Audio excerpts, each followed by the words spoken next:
So hi guys, thank you again for watching. So I'm here with Dr. Lee. Thank you very much for coming and talking to us about your research and how it relates to Parkinson's.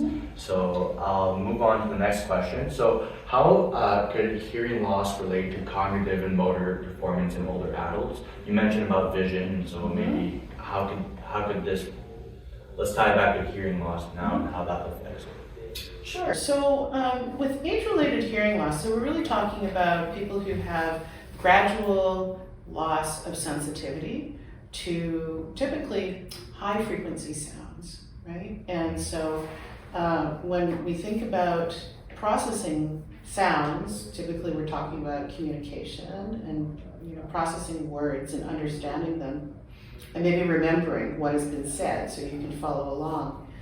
And because older adults typically lose some frequencies but not others so quickly, it's a little bit like the Swiss cheese phenomenon. So they have like an imperfect sensory input, right? So just think of what it's like when you have a bad connection, you're trying to talk to somebody, or you're in a noisy environment, you're trying to talk to somebody.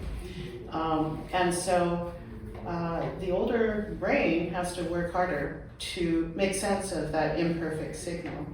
And so working harder translates to using more cognitive capacity to kind of play detective, right? And using the context of the sentence or the conversation and kind of eliminating, you're trying to guess what the person said, trying to eliminate the other options and just kind of carry on and still remember what the person is saying so that you don't kind of blank out. And so that is cognitively costly and effortful, and that kind of cognitive cost translates to that kind of recruitment of cognitive capacity and we see that in prefrontal cortex, where older adults, when they're in an MRI scanner, for example, show more activity in prefrontal regions of the brain compared to a younger adult doing the same listening task in the scanner. Yeah, and so working harder translates, those areas working harder translates to less capacity left over to do things like move safely, do other cognitive tasks like, as I said, remember what was said, or remember something else for that matter. Right? Got it. Cool. So now I'm wondering, what are the best clinical practices, in your opinion, for the assessment of older adults at risk of mobility impairments? Oh, okay. Well, I'm not a physical therapist, but there are these kind of standard mobility tests that will be applied. Typically, asking people, classic one, you ask people to sit in a chair, and then you have a stopwatch and you time people. They get up, they walk a few meters, turn around and come back, sit down. And you're looking for the timing of that.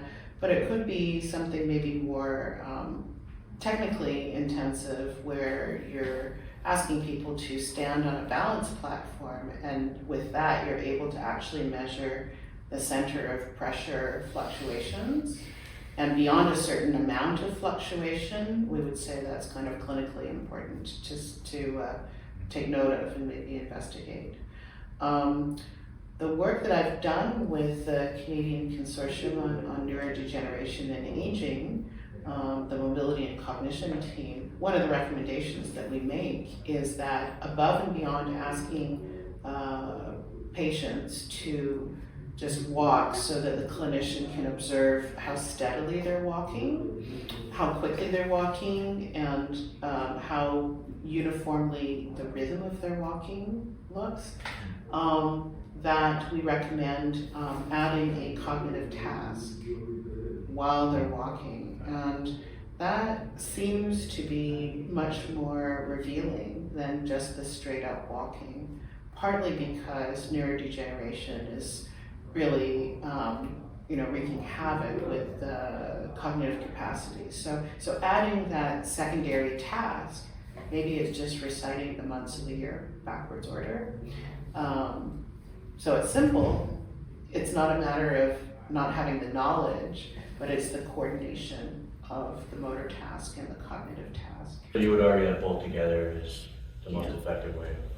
Yeah, Got it. yeah, it's more sensitive. Okay. Cool.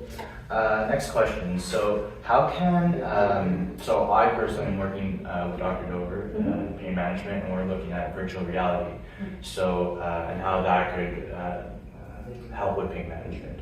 So we were just wondering, how could virtual reality environments be used in research on aging? And how could they give us, could you give us some examples of maybe how VR could be used in your field? Oh yeah. So that's a really hot topic right now in aging and mobility research. In fact, a lot of what we do is in the lab and it's safe and we have people in harnesses so they don't fall, but it's very artificial. So a nice compromise, because the kind of dangerous assessment might be like out in the street where somebody could fall if you're kind of challenging them. So the compromise is to build kind of a virtual reality immersive environment that has the sensory richness of what you would encounter in real life. So we've done some research in collaboration with researchers at Toronto Rehab Institute. So Dr. Jennifer Campos is the lead of that lab. It's an immersive VR type environment where we've had people do street crossing. We have people in this environment and we have them on a treadmill that they can adjust the speed of. And they're basically instructed to cross the street. Sometimes they do that just on its own. Sometimes they do that while they're listening to different messages that are simulating having a companion beside you and having a conversation. So we're trying to make it as complex and realistic as possible. It becomes more challenging when you have that complexity to analyze and interpret your data. However, I think that richness is important to consider because we know that the integration of multiple sensory inputs is something that is more challenging with aging. And so taking that into consideration gives us a better picture of what a person can really do. And the nice thing about doing it in a lab is then you can selectively, turn off the audio and just have the visual and compare that to when you have the two together. And is that more interfering or not as interfering? And so to pick up on that, what would you say are some factors that are important to take note of when using VR in this type of research? Is there things to maybe avoid or things that skew the results? One thing that we check with everyone is whether they have problems with simulator sickness. Some people do. I think the complexity is something, we've kind of learned over multiple experiments at Toronto Rehab that when you've got healthy older adults, they seem to be able to handle, having to keep track of multiple voices saying messages, as well as the walking, as well as the visual environment that's always changing. But we've also tested people who have hearing impairments and wear hearing aids. And we learned that they can't process as many voices. So you've got to simplify the environment for those folks. Individuals who have a very mild preclinical form of cognitive impairment. It's not even an impairment, it's just people who they feel subjectively that their cognition is declining and it concerns them. So that's what's called a subjective cognitive impairment. They would pass all of the cognitive tests that would put you into the mild cognitive impairment or dementia categories, but still, they're kind of pre-dementia group of people. And we know that those folks, you put them in that environment and you ask them to do a listening task while they're balancing or while they're walking, they actually perform the listening task better when they have their eyes closed. So it's almost like that second sensory input is too much. Very interesting. And then I had another question. So, in your research, you focused on how interventions like exercise and cognitive training can help older adults.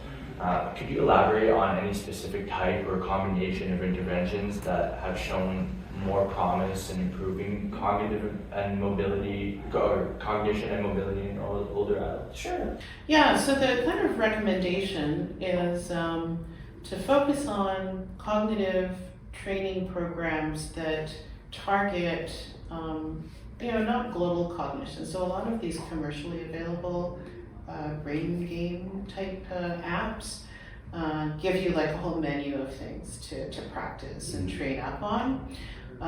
But what we recommend is really focused practice on what's called executive functions. So selecting target information in the face of distraction, dividing attention, so trying to do two things at the same time, or attend to two sources of input at the same time, or switching between one thing to another as quickly as you can.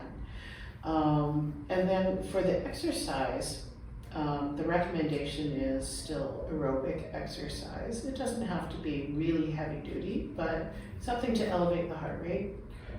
To do that, several times a week for about 20 to 30 minutes.